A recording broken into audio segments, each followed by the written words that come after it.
Our third contender this evening is the last one that we'll be introducing at this portion before our keynote and the dean. This team is called Humanity X. Joining us on stage are Jordan Bates, Bin Hong Lee, Dr. Casey McCollum, Pat Patavanupaporn, so close, I almost made it, and Ron Palor. Humanity X.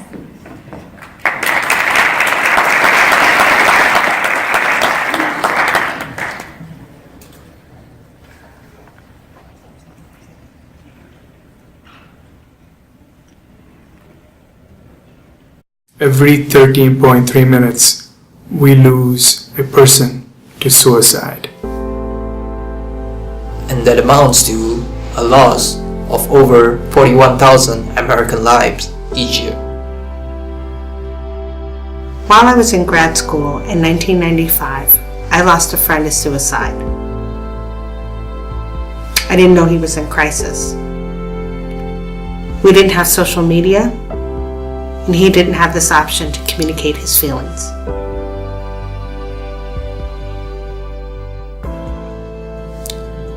Someone that I grew up with, that I went to school with, shared his intentions to kill himself on social media. We weren't connected, and the post didn't show up in my timeline, but it was public. Still, no one responded. And I can only imagine how I must have felt. When I saw the post, he was already gone. I have never lost a friend or family member to suicide, and I don't want to.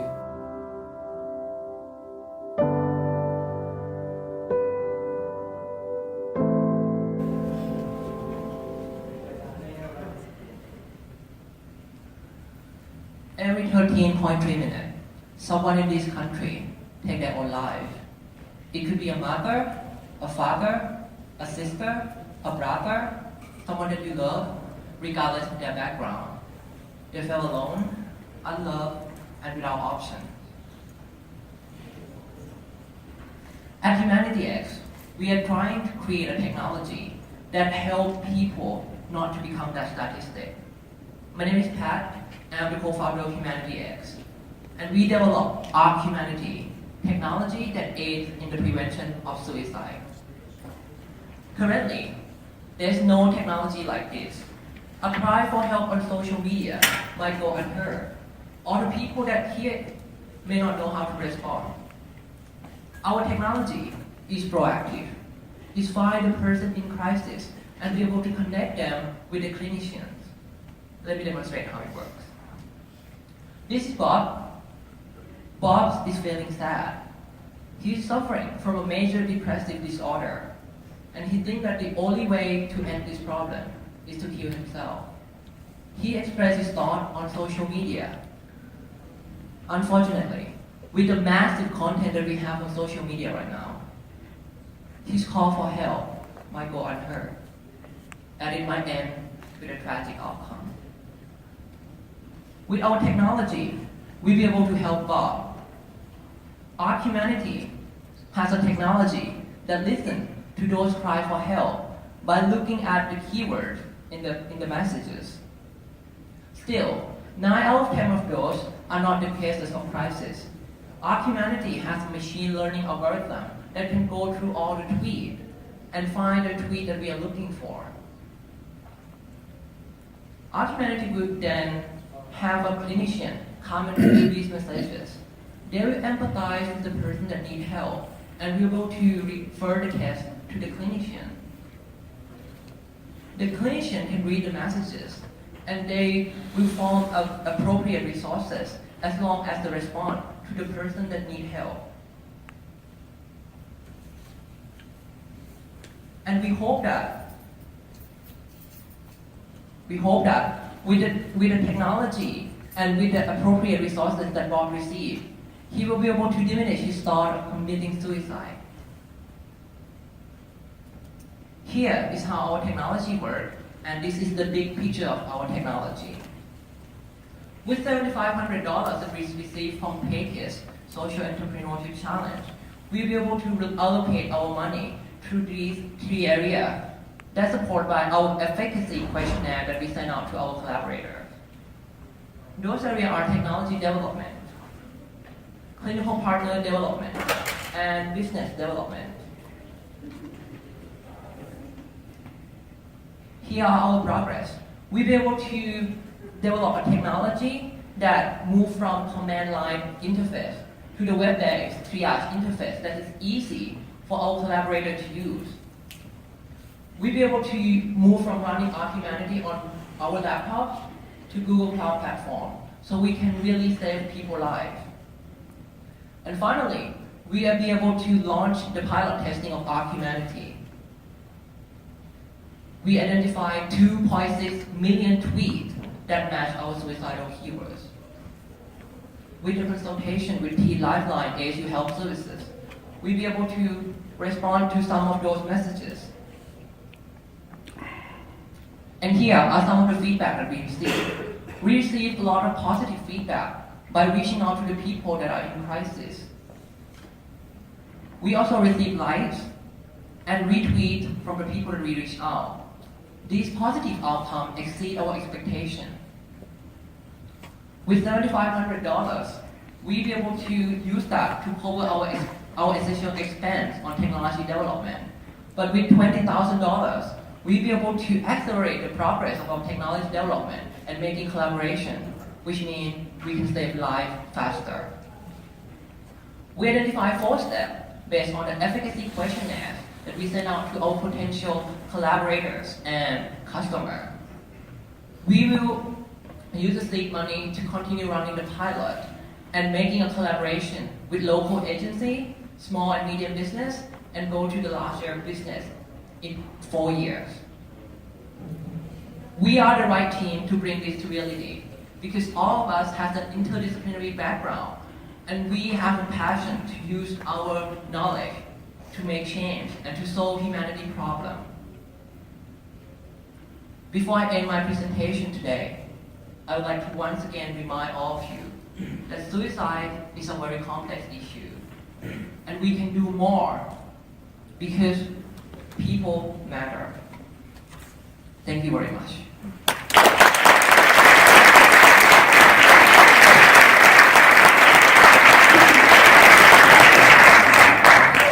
I'll start in here.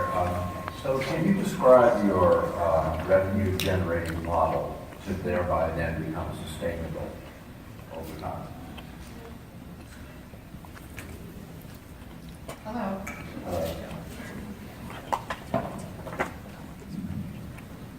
Hello? Okay, great.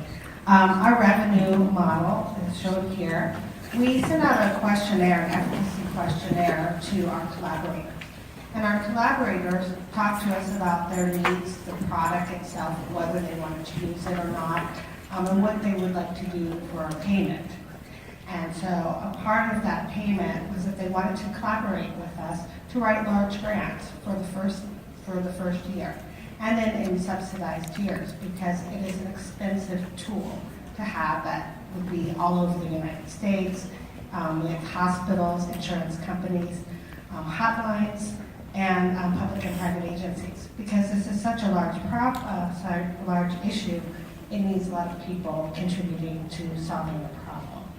And so with that, each year we move up in our amounts of money, and we're supported by those agencies we work with. Just this week, we worked with Team Lifeline in securing that we would go for a large national grant with this group, so we would write together for it. So even though you're incorporated as a for-profit entity, there's a large grant application component to your revenue stream. Are you ever going to sell this software to a helpline or an agency? Yeah, it would be a subscription model. So right now there's nothing like this. So at the beginning, we would work in collaboration with the Suicide Lifelines to write those grants.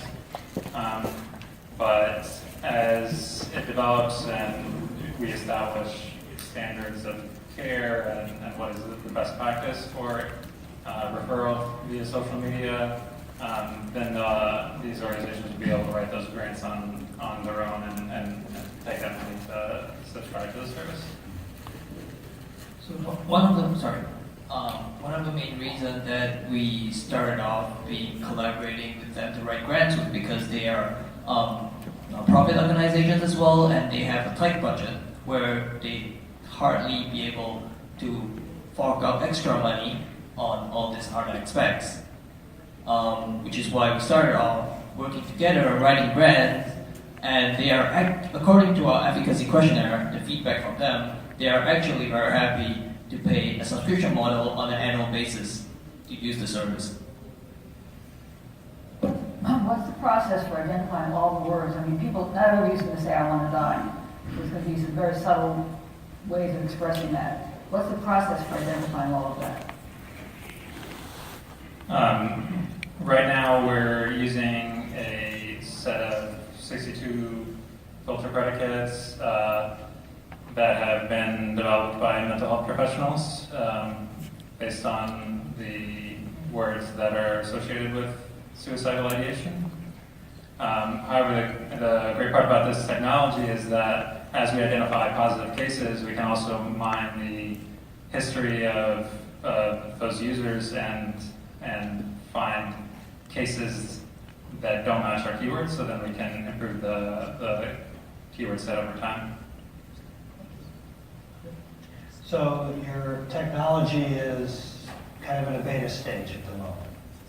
So what is the line to go from here to really being able to have agencies use it on a regular basis, as well as what's going to cost to get there? So we will do the initial pilot just with one suicide lifeline. So that will simplify the technology development because there won't be this component of how to find which is the best agency at a given time to handle the triage and response. So then after we've finished that pilot, then we'll have the data to apply for larger grants. That would probably be around 1 to 2 million. And we've already identified many different organizations which are making grants in that space. As an example, there's an organization that just started, Crisis Text Line, that received $5 million from the Omidar Network and $2.5 million from the Knight Foundation to provide suicide lifeline services via text message. Say that last part again, that's new information for us again. The two foundations are? The Knight Foundation and the Omidar Network. Right. And again, what were the grants for? For this organization, Crisis Text Line, that's providing a suicide lifeline via text message. Okay. So that's part of what we see for the future of this technology. Right now, it's we're starting out with identification and referral, but part of our vision is for the future is that we are bringing the suicide lifeline services to the medium that the youth are using. So text messaging is the first step, but social media is the next step. And can you talk a little about the software? What aspects will be proprietary, and are you thinking of perhaps patent? We've met with a patent lawyer, and we do think that it would be advisable to get a patent. Not that we would be licensing the patent, but just to protect our business interests. So that's if we receive the 20,000, around 5,000 of that would go to applying for a provisional patent.